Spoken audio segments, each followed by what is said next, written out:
¿Sabes qué está pasando en Palestina?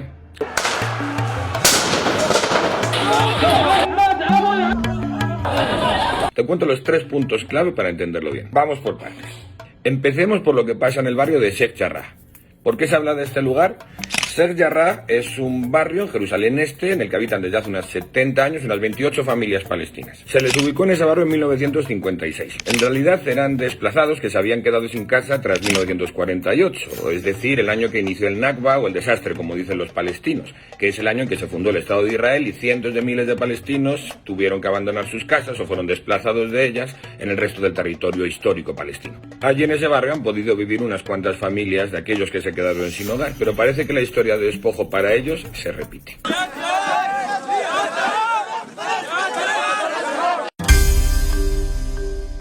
Desde principios de mayo, una sentencia israelí pide el desalojo de 75 palestinos que viven allí. Pues para entregar sus casas a una asociación de colonos judíos ligados a la extrema derecha que han promovido esta demanda para quedarse básicamente con las casas de los palestinos. ¿Se te hace imposible que pueda pasar algo así? Pues no son los únicos. Según la Agencia de Naciones Unidas para los Refugiados de Palestina, al menos otros 1000 palestinos están a la espera de saber si son despojados de sus casas en Jerusalén Este. Y bueno, también pasó que este grupo de colonos que quieren esas casas se la pasó semanas antes de la sentencia asediando a los palestinos que viven allí para que salieran de sus casas. ¿Viste esta escena?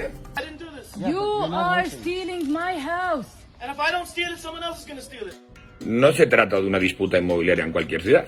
Se trata de un plan de despojo que lleva Israel desde hace años para intentar echar a los palestinos que viven en Jerusalén. Tras asistir a la enésima sentencia que pide el desmantelamiento de casas palestinas para entregárselas a los colonos y a las manifestaciones de israelíes radicales que se pasean por Jerusalén reivindicando toda la ciudad para el Estado judío, muchos palestinos salieron a manifestarse en defensa de las familias de Sheikh Jarrah. Al final la tensión se fue elevando, hubo disputas callejeras entre palestinos e israelíes y cuando las disputas subieron de tono, la policía israelí intervino contra las manifestaciones palestinas.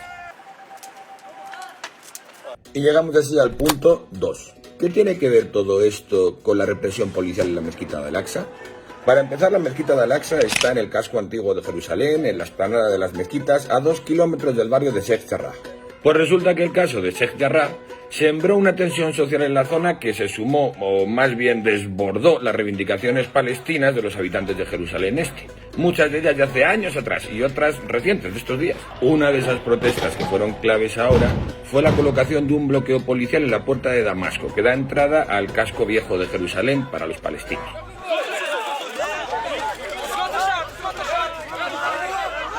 Para entender esto tenemos que saber que el casco viejo de Jerusalén, el que sale en las postales, el de la muralla, se divide en 4 barrios: el musulmán, el judío, el armenio y el cristiano.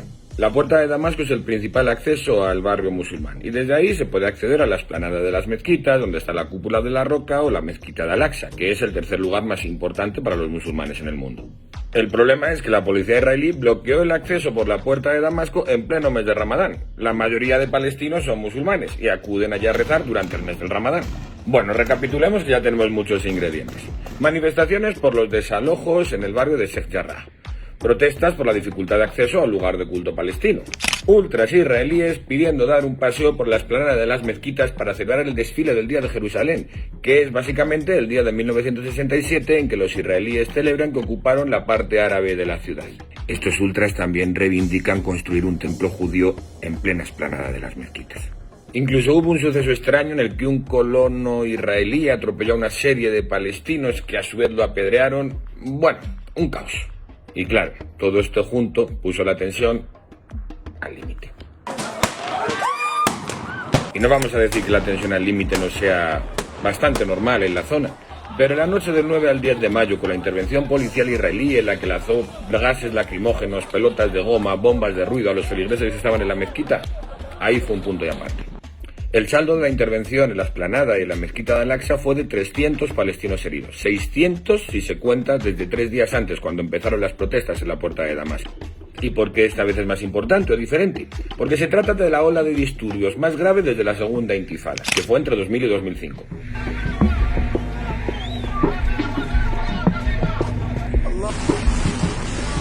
Y así llegamos al punto 3. Gaza, el otro territorio palestino que está cercado por Israel desde hace 14 años y aislado de Cisjordania a kilómetros al sur. ¿Qué tiene que ver Gaza en todo esto? Después de este ataque de la policía israelí contra la mezquita de Al-Aqsa, este lugar sagrado para los palestinos musulmanes, un brazo armado de Hamás que gobierna de facto en Gaza lanzó cohetes contra Jerusalén, algo que puso las cosas aún más tensas porque no se activaba la alarma del escudo antimisiles de Israel desde 2014 en Jerusalén. Esos cohetes primeros del día 10 en realidad no causarán daños personales, pero Israel aplica la política de mano dura. Y obviamente desde ese mismo día comenzó una serie de bombardeos contra la Franja de Gaza que hasta el momento llevan un centenar de muertos, más de 15 de ellos niños. Y a partir de ahí la violencia se desató aún más. Hamás respondió con el lanzamiento de más cohetes que finalmente mataron a 7 personas y además llegaron hasta Tel Aviv como habían prometido. Por su parte, Israel intensificó los ataques y en el segundo día ya había realizado más de 500 bombardeos sobre Gaza. Además, ahora prepara una intervención militar terrestre dentro de la franja. Esto quiere decir meter a los soldados, tanques, cuerpo a cuerpo contra la población de Gaza. Y dicho todo esto, lo que hay que entender. ¿Cómo es posible que unas manifestaciones por el desalojo de unas casas de palestinos en Jerusalén acaben con todo esto? La respuesta está en la pregunta. Jerusalén. Sin duda, uno de los pilares del conflicto por los que palestinos e israelíes no alcanzan la paz. La ONU declaró en 1947 que esta ciudad sería territorio internacional y que la administración quedaría la de la parte oeste de los judíos y la de la parte oeste para los árabes. Aunque luego Israel no respetó que esto fuera así. En el 67 ocupó militarmente la parte árabe y en el 80 oficializó esa anexión. Israel pretende que Jerusalén sea su capital única e indivisible. Y los palestinos solo que Jerusalén este sea la capital de su futuro Estado.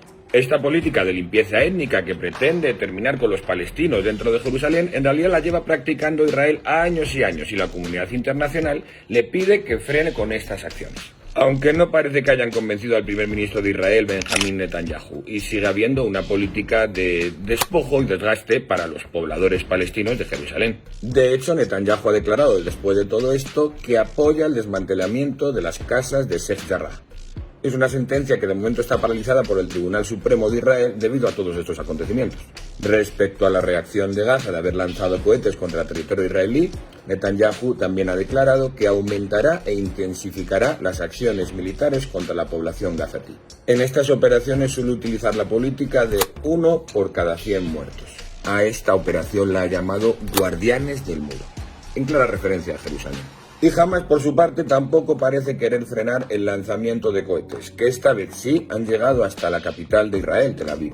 Tan encendidos están los ánimos que las reyertas incluso están llegando dentro de las ciudades de Israel, algo que no suele pasar. Se dan entre ciudadanos judíos y ciudadanos palestinos e israelíes, que son aquella población palestina que vive entre los ciudadanos israelíes porque en su día no fueron expulsados de esa parte del territorio. La conclusión es que esta olla a presión tiene una mecha llamada Jerusalén. Y el mensaje parece claro. Israel, que hasta ahora solo cuenta con el apoyo de la anterior administración de Estados Unidos para hacer de Jerusalén su capital única, parece que va a defender con mano de hierro cualquier intento palestino de frenar sus planes. Y los palestinos, por su parte, parece que no están dispuestos a ceder ni un milímetro más de Jerusalén. ¿Entiendes ya un poco más de todo esto?